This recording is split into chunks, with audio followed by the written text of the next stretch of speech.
Show, வந்தவங்களுக்கு coffee கூட போடாம பேசிட்டு இருக்கேன். ஒரு நிமிஷம் இருங்க, காஃபி போட்டு தரேன். பரவாயில்ல.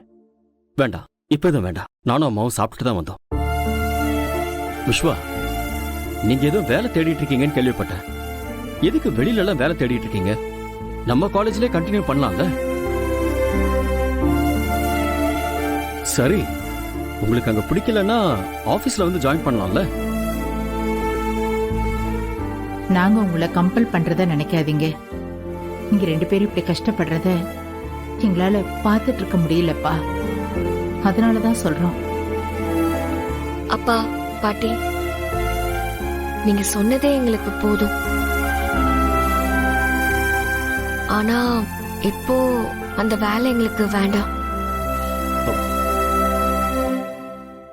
இந்த நேரத்துல அவரோ இல்ல நானும் உங்க தயவுல இருந்தோம்னா நாளைக்கு அப்பாவும் பாட்டியும் வந்து என் மகனை என்கிட்ட இருந்து பிரிச்சு கொண்டு போயிட்டாங்கன்னு ஒரு கெட்ட பேர் வந்துரும். ஏற்கனவே நான் வந்ததுக்கு அப்புறம் விஸ்வா சார் பழைய மாதிரி இல்லைன்னு பத்மாத்த நினைச்சிட்டு இருக்காங்க. இந்த நேரத்துல நீங்க சொல்ற மாதிரி இந்த வேலையை ஏத்துக்கிட்டா அது அத்தைக்கு இன்னும் கோவத்தை அதிகமாக்கிரும். அதனால வேண்டாம்பா.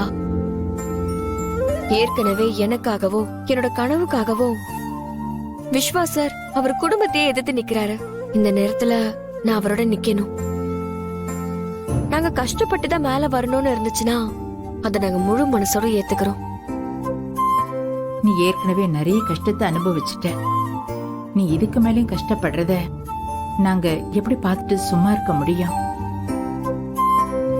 பாட்டி, நீங்க எதுக்கும் கவலைப்படாதீங்க. நான் எதுக்கு இருக்கேன்? அன்பரசியை நான் கஷ்டப்படவே விட மாட்டேன். எந்த கஷ்டம் வந்தாலும் அதை நான் ஏத்துக்கிட்டு அவளோட கனவை நோக்கி ஓடுறதுக்கு கூடவே இருந்து உழைப்பேன். அன்பரசியோட கனவை நிறைவேற்றுறதுக்காக நீ பண்றதெல்லாம் பார்த்தா எனக்கு ஒண்ணு நினைச்சு பெருமையா இருக்குப்பா. ரொம்ப தேங்க்ஸ் விஸ்வா. உங்களுக்கு எவ்வளவு நன்றி சொன்னாலும் பத்தாது. நீங்க உங்க சொந்த காலில் மட்டும்தான் வாழணும்னு நினைக்கிறது ரொம்ப நல்ல விஷயம். ஆனா ஒரு கஷ்டம்னு வந்துட்டா அதை உங்களுக்குள்ளேயே வச்சுக்காம தயவு செஞ்சு எங்க 2 பேர்கிட்டையும் சொல்லுங்க. Okay uncle. சரி அன்பரசி, நாங்க போயிட்டு வரோம்.